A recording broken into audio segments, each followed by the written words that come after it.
You know what? White people are not human. And then all the races that emulates, most of the races in America emulates them, you know? So we all became white, you know? This whole America, all the races became white. Grand rising kings and queens from Africa and across the ocean, welcome back to my YouTube space. Now, the video I'm going to talk about today is a serious one. There is this white South African talking about white people are not humans. Are you shocked? I'm not shocked because there's a video again of a white person saying they ain't humans. They are aliens as white people. And I think it's a very serious topic. So I'll say this is so serious from this side because it is coming from the owner's mouth. It's coming from a fellow white person. It's not coming from black people. It's coming from white person. Now, family, when I heard about this, I wasn't even surprised. Yeah, because deep down, many of us already knew this. Deep down, many of us already have encountered this. And that is something that doesn't sit right about how white supremacy operate and everything, how white people are operating or white systems operating in Congo and etc. etc. The system itself, it is not human. It's a system that is oppressing black people from Africa to the entire world. Now, before we start saying things here, okay? Before we start saying things here, I want us to watch this clip first. I want us to watch this clip first before we break it down. Why he said that, what it really means, and how does this connect to the history of colonization, racism, and the destruction of humanity at large. Let's watch this clip first and then we continue. Ubuntu means white people cannot have Ubuntu. And that means white people are not human. It's a staggering remark to go along those lines because, of course, as we know from a legal perspective, many crimes are inflicted because the victim is a human. Correct. Where if the victim is not a human, if you have this process of dehumanization, if the victim is just an object, then, you know, many crimes that could be committed towards white people are not relevant anymore. Is this how this theory then plays out? Absolutely. Jordan Peterson and a co-author showed that in countries where genocide happen, it is always preceded by this kind of dehumanizing discourse, especially when the dehumanizing discourse is coupled with an enhanced sense of victimhood, which is exactly what you have in the case of Azanian critical theory.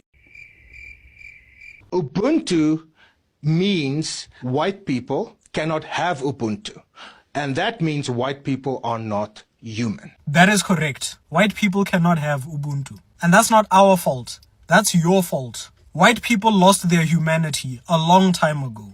Long before we ever started singing Kill the Boer. Long before they ever set foot on African soil. Do you know what white people were busy doing in Europe? They were killing each other. And this lasted for hundreds of years. Go read up on European history. It's just war after war after war. They only stopped killing each other when they found us. But that was temporary. Because after they were done colonizing us, they started World War I and World War II. They just couldn't resist the urge to kill and destroy. It's part of their heritage. It's their white supremacist culture. They came to Africa with empty hearts and greedy hands. And because our ancestors were guided by Ubuntu, we welcomed these strangers into our home. Our ancestors didn't know they were inviting the devil into their lives. Our people showed them kindness. We gave them food, shelter, respect. And what did we get in return? Chains, whips, guns, rape, and jail.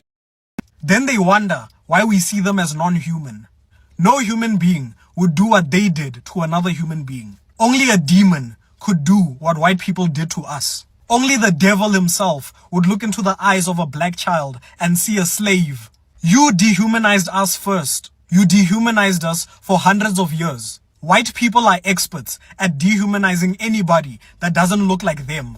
And then you wonder why we don't trust you. You don't get to colonize us and steal from us and enslave us and then turn around and get offended when we sing a struggle song like Kill the Boer. This is our song and we will sing it whenever and wherever we want. That song was created during a time where our people were being treated like animals by the worst people to ever walk this planet. We did nothing to you. We didn't steal your land. We didn't enslave your children. You did that to us. You came here. You took everything from us. And now you want us to live in peace, but you don't want to give back what you stole. The only thing white people have ever known is how to kill, steal, and oppress. And that's why you will never have Ubuntu.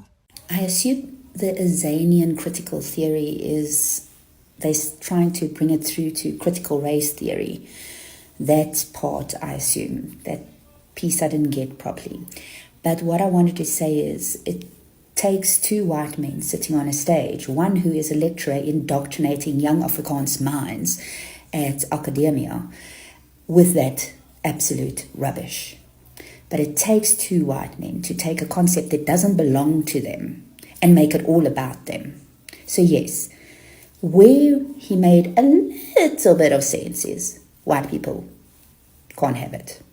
Why? Because of the way we are brought up, our socialization. It's very individualistic. For instance, what these idiots did was take a concept that doesn't belong to them and twist it to make it about white people, where it's got nothing to do with white people.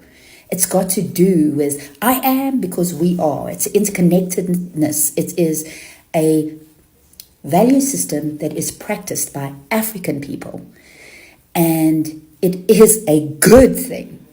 It's a pure thing.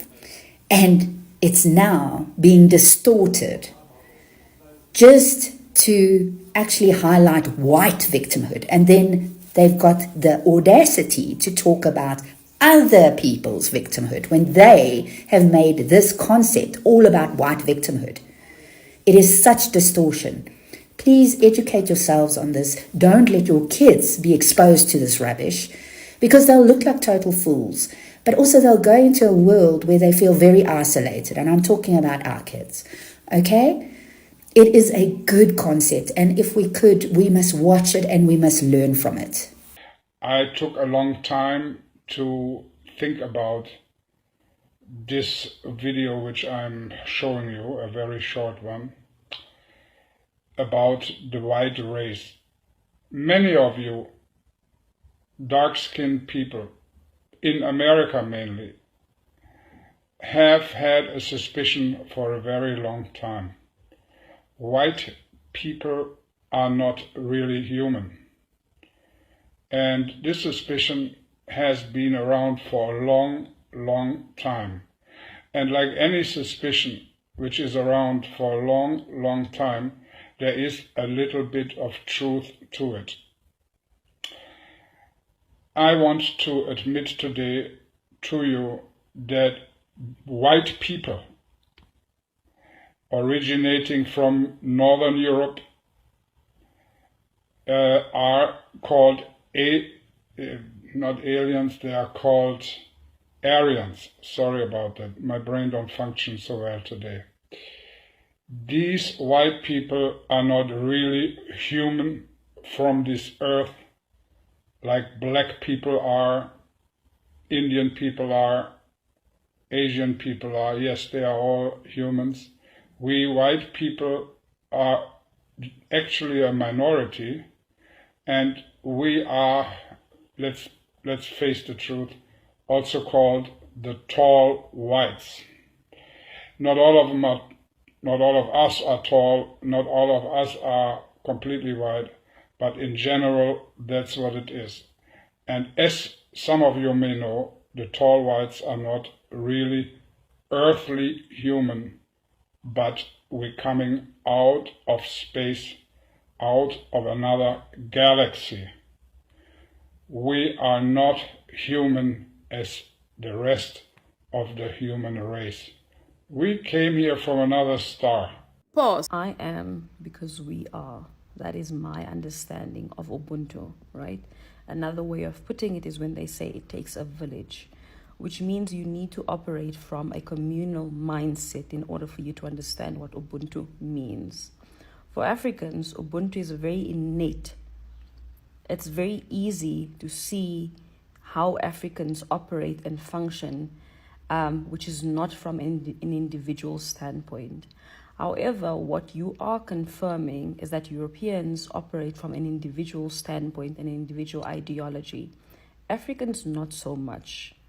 So that goes down to European history, which really has nothing to do with Ubuntu, because Ubuntu is practiced globally. However, your idea of it says a lot more about your history than it says about Ubuntu. Welcome back. Now, why would a white man say this? Number one is because white people are now waking up. They know. White people too are oppressed by the system. Is that few of them don't know, but some of them have started to realize that they are being oppressed by the system. They have been sold a lie about other races, and it's catching up with them, because right now, if everyone cries, if black people cry, even white people cry. So I think it is time. It is time some white people come out and talk the reality. We have been having white activist creators. They are coming out and talking the reality. Now, kings and queens, we need to ask the question, or I need to ask a question. Why will the white man say about his own people, say this about his own people? And we have a simple answer. Guilty. Guilty, truth, historical, and trauma. If you have guilty, if you want to talk the truth, you know the history. If you know the trauma, then you will come out and speak. Many white people, especially the educated ones, who start dodging into reality of history, okay? And they just know, right now they know the entire civilization was built through genocide, colonization, slavery, lies, manipulation, and bloodshed. And not only that, they kept it going for hundreds of years. So the educated white people knows this. And that's why some of them are not afraid of coming out and speak the reality. This is a white South African speaking. He talked about white people in South Africa. They don't have Ubuntu, meaning that they don't have the humanity. They are not humans. Ubuntu means someone who can consider, sees you as a person, as a human being, and, he respects you. And he talked about Ubuntu. White people, white South Africans, do not have Ubuntu. So that's why what he said. And think about it. The system wiped up indigenous people in America. It wiped up indigenous people in Jamaica. They are a work, everything. They stole land from Australia. They enslaved Africans by the millions. They colonized Africa, Asia, the Caribbean, and the South America. They built economic systems from the suffering of the people. And then they lied about it in schools, in media, in religion. They created religion and they created a lie and put it inside. In schools, they brought books that was the continuation of their lie. So when one of them wakes up and faces the uncomfortable truth and he speaks out, and some of them say that we lost our humanity in the process. Others go deeper and say we were never human. Some even say that they are aliens. In the first place, they even don't know how they did some things to other people. So that is the pain talking, it is guilty talking, and that is the truth talking and catching up with other white people. But the truth is, if you let it go, if you let it out, then I think you are starting to build something with your heart, getting along with your heart, having the humanity in you. You see, when I go to the historical facts, when you study colonial history, you will realize something, that the white system has always humanized others to justify their action. When we go back to the history, and that's why I say, let's learn the history. Let's not accept our history to be erased. They said that black people were 3 out of 5 of our humans. They said Africa were savages needing civilization. They said indigenous people were heathens and pagans deserving of death. But the twist was here, or here's the twist. In doing that, they actually stripped themselves of humanity first. Why? Because no human being who is spiritually connected to life will ever kidnap people from their land for free labor, chop off people's hands for not meeting the rubber codes like Belgium in Congo, create system of segregation, apartheid, Jim Crow, and etc., you can name it. There is no human being on his right senses can do that to other human beings. And they went ahead and lied in their textbooks. They wrote down the history. They said each and every, a lot. So If you can enslave, if you can eliminate, destroy people, and then go home and kiss your children good night, what is that? What does that say about you? You know? And I think that's what that white man means. Ubuntu. He meant that we are not humans. And it is sad that we are talking about this topic, but we need just to talk about it because my white brothers and sisters can know the reality, because we are teaching each other. This is about education. It's not about revenge. It's not about hate and everything. It's about education. And the message I'm just saying to you, it's coming from a fellow white man. So the white man said that they are not humans, not because of the DNA, but because of the spiritual rot, because of the moral emptiness, because of the humanity in them, because it's like they are completely separated from humanity. And listen, family, this is not me saying. These are their own words now. It's coming from the white man's word, from the white people's words. And the walls are falling down. The walls are falling down. And there's been a growing number of white scholars, white thinkers, and even former racists coming out who are exposing the dark that is happening within white families, the dark that's happening within the dining table, the dark that's happening about whiteness. And I can give you just an example. Example number one is Timewise. Timewise is a white racist who openly say white privilege has corrupted the very, very souls of white people, and which is reality. I always say this, and warns his own people about the system, that the system will collapse and they will have problems. You know, when you talk about white privilege and when you talk about the souls of white people, I said the white privilege has also oppressed their people, white people, because of what? The white privilege has corrupted the souls of white people. They see they are the best, and they see they're untouchable. But what if this white privilege ends? What if it ends? So that's what Timewise is always talking to his people, and he calls them, tells them not to fall into the trap, because the system is going to collapse. We have John Brown, a white man who fought and died fighting against slavery because he realized that his people were demons in human skin doing this evil. Wow. We have James Baldwin. James Baldwin once said something like, white is a metaphor for power. And that is simply a way of describing. Example number 4, black people have something that we call emotional forgiveness. We always react with our emotions. We always make decisions with our emotions. Why? Because black people are the most forgiving people on the face of the earth. After slavery, we still fought in their wars. We still fought for them. After segregation, we still marched for the other people. Even after colonization, we still invited former colonizers to come and dine with us. You know, we still invited them. We have them in our governments. So why is it like that? Because black people, we were taught to forgive. It's our culture. We were taught to forgive even if we shouldn't. Now, I will say this. What do black people need to do? We know we are being hated, but we know they need us. What do we need to do? First of all, we need to demand reciprocity. We need to demand reciprocity. No more giving people love who don't love you. No more loving people who don't love back. If you support Black Lives Matters, we support you. If you ignore us, we ignore you. It is simple. Number 2, build black first. Let's support black-owned businesses, support black creators, support black media. We don't have to ask for respect when we can build it ourselves. That's number 2.